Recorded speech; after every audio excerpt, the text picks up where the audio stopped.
Hello everyone. As part of learning the Hadoop framework, we are learning various types of tools that are available. Now let us see one more tool called Flume. Where exactly are we using Flume? First, let me give a small introduction about Flume. Whenever you are working with the data so far, we were working with a discrete data set, like I have a 10 MB data set or a 2 GB data set or at the maximum a 10 GB data set with which we were working. So the size of the data is fixed. But when I have a continuous stream of data, how do I take care of working with that continuous stream of data? How do I put it into HDFS? How do I take care of storing the data? What happens in the middle if I have some network issues? How do I take care of all such things? So that is a part of Flume which takes care of working with continuous stream of data under big data environment. So just go through this. Hadoop is built for, we know, it is built for processing large amounts of data. Often it is assumed that data is already in HDFS or it can be copied into HDFS in bulk. So far this is what we were doing, either the file is available in HDFS or we were simply using the put command to put the data set into HDFS, and after the data is there in HDFS I can work with the processing environment. But now we are trying to learn, however, there are many systems that do not meet this assumption. What is the assumption? My data is readily available in HDFS, that is the assumption.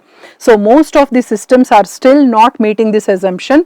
They produce streams of data that we would like to aggregate, store and analyze using Hadoop. So what is the meaning of this? One simple example would be, say for example in a bigger organization people are trying to work with the network and people are trying to use the database of the organization. I want to see the log data of database access to an organization in one day. I can give an example. Say for example we are trying to take OTT platform. So in a day so many people across the world might be using OTT platform, a particular specific OTT platform you consider. So in a particular day, at what time, how many people have access to that, what activities they have done, did they see that particular thing completely or did they pause it in the middle or were they resuming the previous session? I want to see that log data. It is a continuous stream of data. You cannot fix it like today people have to use this particular OTT platform between 10 to 11. No, it happens on a continuous basis. So how do I take care of that log data? I want to process that log data. So in such cases how do I work with? So there are many systems which do not meet this assumption because they are producing streams of data which we would like to process with various aggregate functions. Now, and these are the systems that Apache Flume is an ideal fit for. Whenever the systems are trying to generate continuous streams of data, Apache Flume is an ideal tool for working with them. Flume is designed for high volume ingestion into Hadoop of event based data. Ingestion, try to feed data into Hadoop. So where is Hadoop storing the data? HDFS. So Flume is a tool which we call as an ingestion tool who is trying to feed data into Hadoop environment and it is generating an event based data. Event based data, somebody logs into OTT platform in order to watch a movie or a series, that is an event. So the moment event takes place, it is trying to take the data. So it is working with event based data. The canonical example is using Flume to collect log files from a bank of web servers, then moving the log events from those files into new aggregated files in HDFS for processing. So here in this one they are taking banking as an example. Across the world for a particular branch multiple people will be accessing the banking operations. So I want to take all that log data and put it into my HDFS for further processing. The usual destination is HDFS. Ultimately where are we storing? in Hadoop framework. In Hadoop framework, who is the storage component? HDFS. So the ultimate destination, which in Flume we call as sink. Whoever is the destination for holding the data or processed results, we call it as a sink in Flume. So the ultimate destination or sink is HDFS. However, Flume is flexible enough to write data into other systems also, like it can also write data into HBase.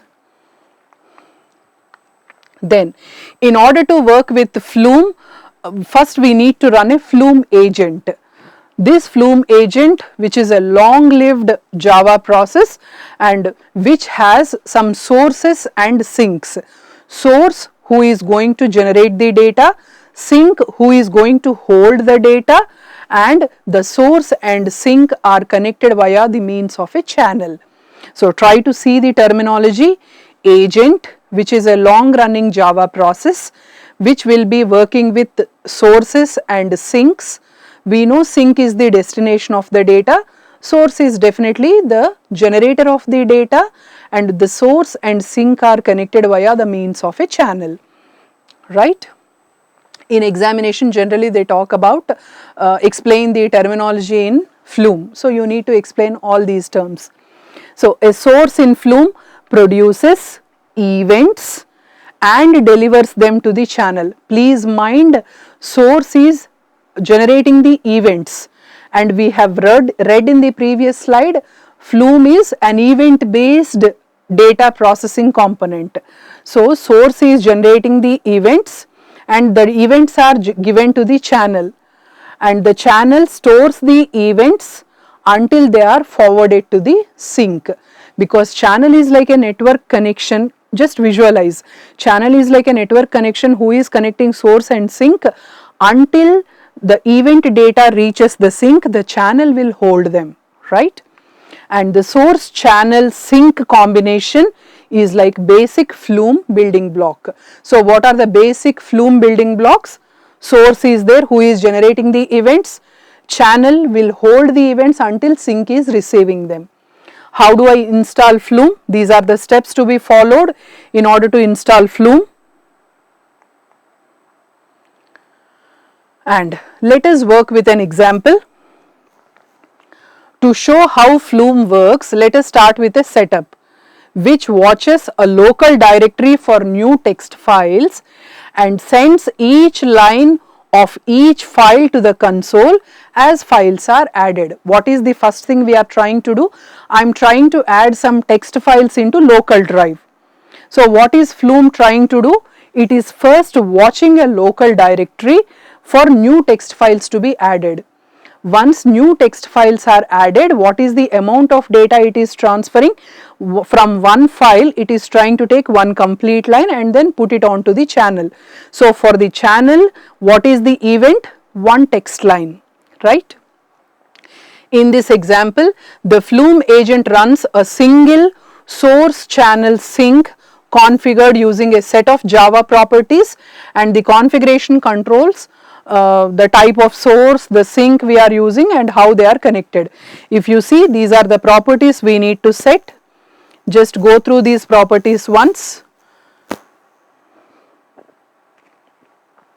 Agent 1, here we are just assuming we have a single agent because I want to monitor single folder. I am trying to work with one agent.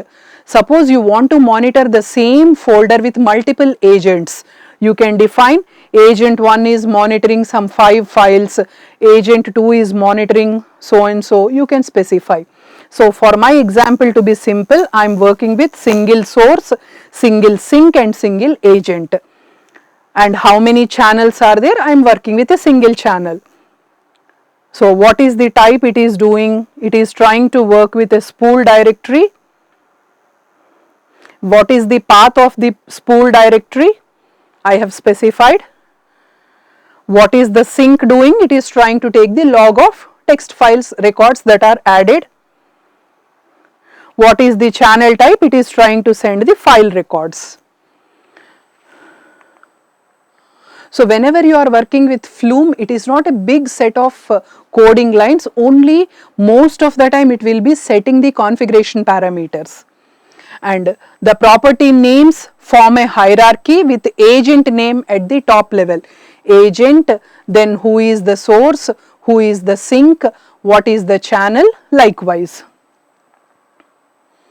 So I have explained this example, who is the source, who is the sink, who is the channel and all. And you are specifying what is the source 1 type and what are the channels. Channels can be added, multiple channels can be added with agent 1 dot, sources dot, source 1 dot, channels. So that is the property with which you can add multiple channels.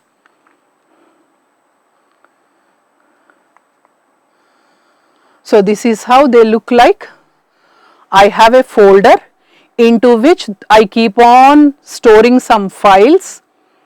The moment a file is maintained in the directory, the Flume agent will try to identify the source has generated an event. That event will be fed to the channel. The channel will be sending those events to the sink, and once all the things have been put onto the sink, the user can see the messages over the console.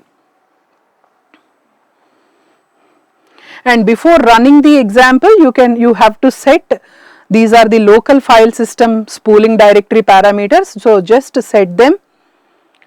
And the Flume agent is to be start using the flume-ng command. So you need to specify, these are the parameters.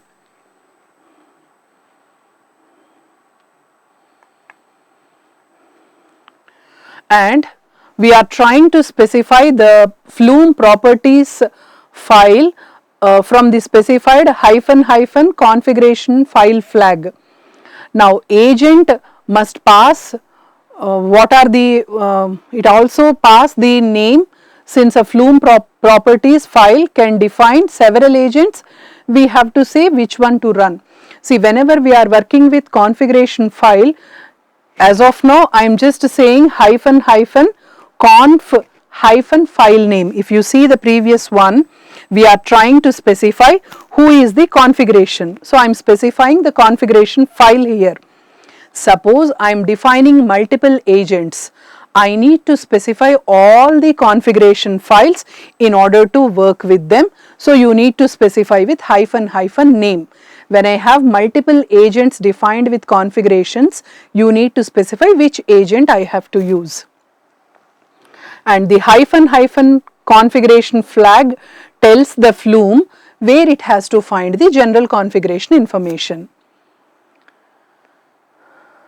So just go through this.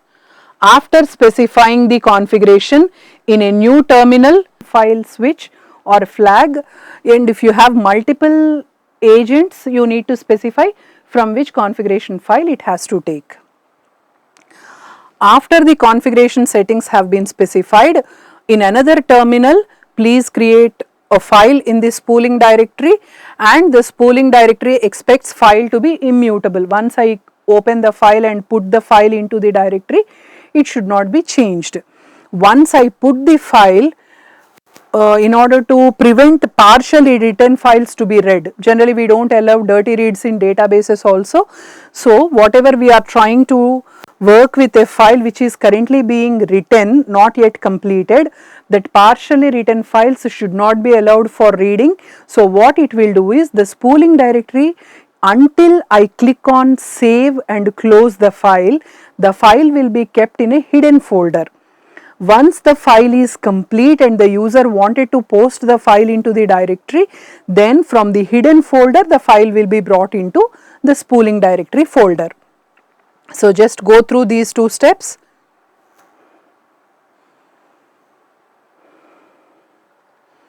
And in the agent terminal, Flume has detected the user has placed a file, and it will try to work with the file to be moved from spooling directory to the completed folder.